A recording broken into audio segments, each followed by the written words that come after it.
Mas temos dificuldade em perceber quem é o responsável pela diplomacia europeia. Porquê? Não há afirmação que Kaja Kallas não está a fazer o seu papel, ou há outros, Macron, por exemplo, ou até Keir Starmer, que estão a tomar essa dianteira e a fazer um papel que poderia ser de outros?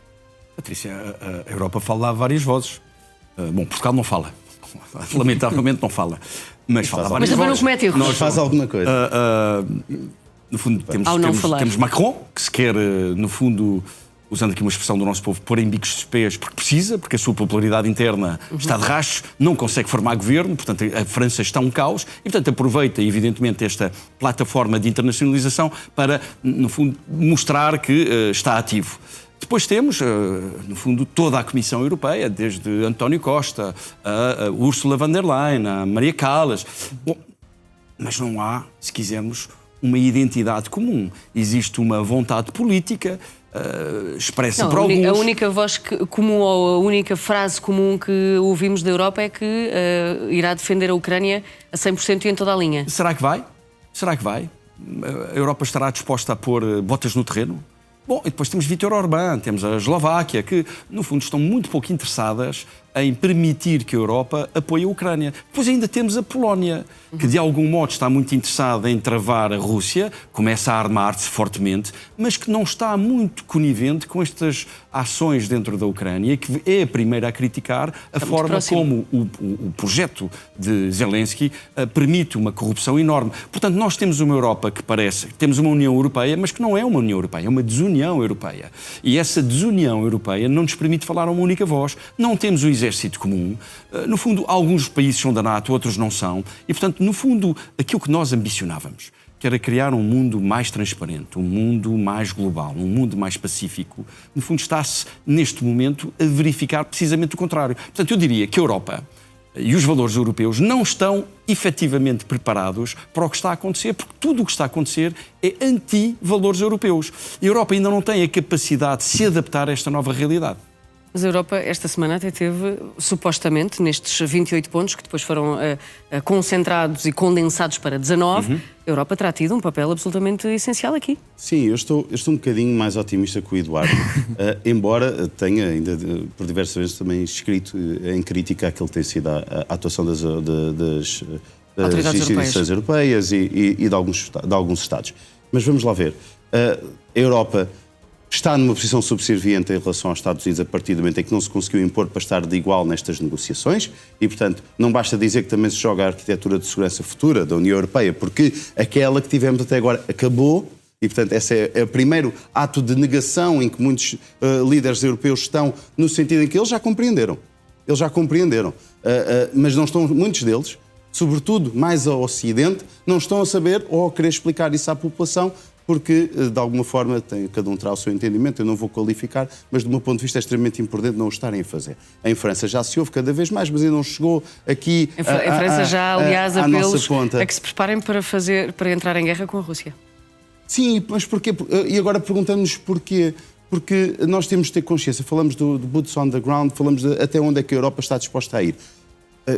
E depois falamos de custos, não é? Parece que é caro apoiar a Ucrânia. Então basta fazer aqui um exercício um bocadinho simplista, mas acho que lá em casa nos vão compreender.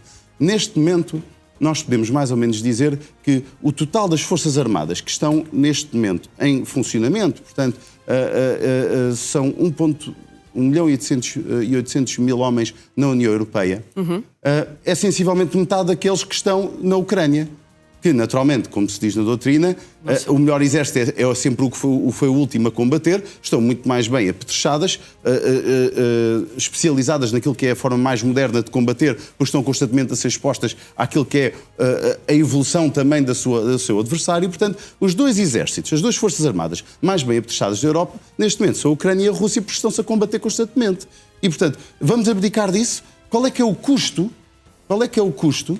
de dissuadir e impedir Vladimir Putin de fazer aquilo que ele escreveu, que a Rússia escreveu, que a Federação Russa escreveu em 2022, que eram os seus objetivos. Os seus objetivos não são só a Ucrânia.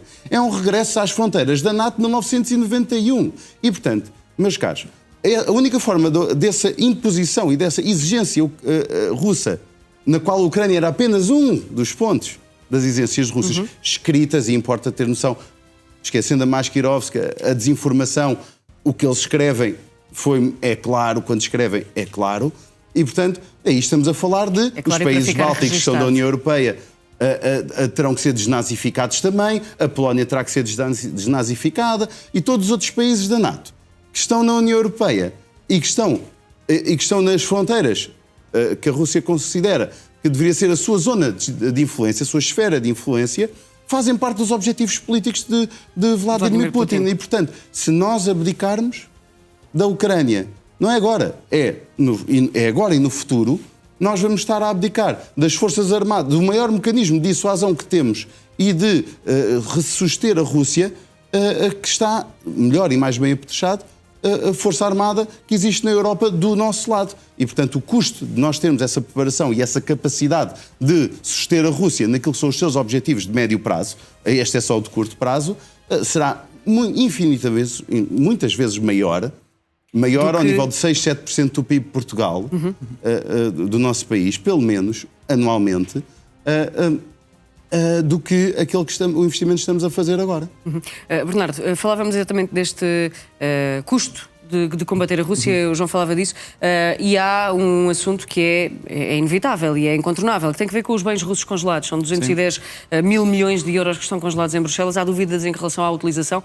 Poderemos, Europa, utilizar ou não este valor para precisamente combater a Rússia? Porque depois há aqui questões éticas que se levantam também na utilização deste dinheiro. Sim, é um tema que gosto muito, Patrícia. Deixa-me só fazer um reparo antes disso. Este ponto que o João está a tocar é fundamental. Porquê? Porque é uma guerra à partida injusta, porque apesar de termos os mecanismos, os meios e a inovação até para poder combater, eventualmente, nós estamos a discutir se enviamos o primeiro homem.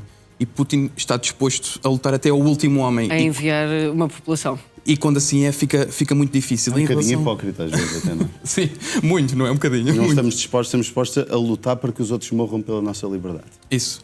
E em relação aos fundos congelados, bem, aqui há um problema, e é o problema que também se prende um pouco com aquilo que é a diplomacia individual europeia, que é se realmente descongelarmos os bens, e aqui falamos de confiscar os bens para apoiar o esforço de guerra na Ucrânia, primeiro matamos a galinha dos ovos de ouro, porque o que estamos a fazer agora é, temos os bens cativados, os juros sobre essa cativação vão alimentar o esforço de guerra. Claro que a tranche não é tão grande, mas são várias tranches, é como um apoio em duodécimos. Mas é valor que a Europa não tem que adiantar, não é? Exato. E não deixa a Bélgica isolada, porque é que a Bélgica se opõe a este envio. Porque depois, se na discussão das reparações de guerra, que já percebemos que eventualmente, se estiverem os Estados Unidos também há mistura na negociação, será sempre bilateral entre a Rússia e os Estados Unidos e, portanto, a Rússia não terá necessariamente de pagar essas reparações de guerra, é a Bélgica que fica prejudicada. É a Bélgica que vai ficar não só ferida de legalidade, mas também ferida do ponto de vista económico. E depois como é que fazemos para pagar esse valor que, eventualmente, se realmente confiscarmos esses bens... A Europa não tem capacidade para isso? Teremos que emitir dívida e...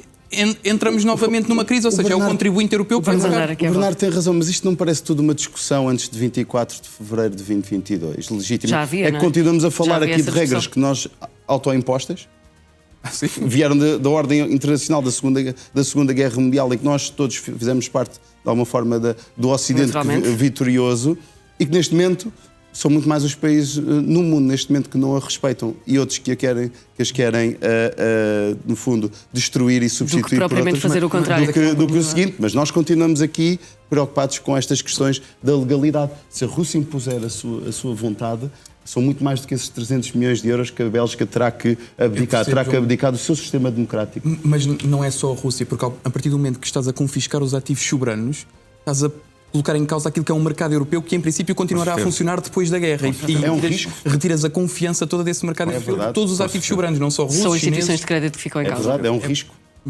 É um risco. 30 segundos, Eduardo, sobre este tema.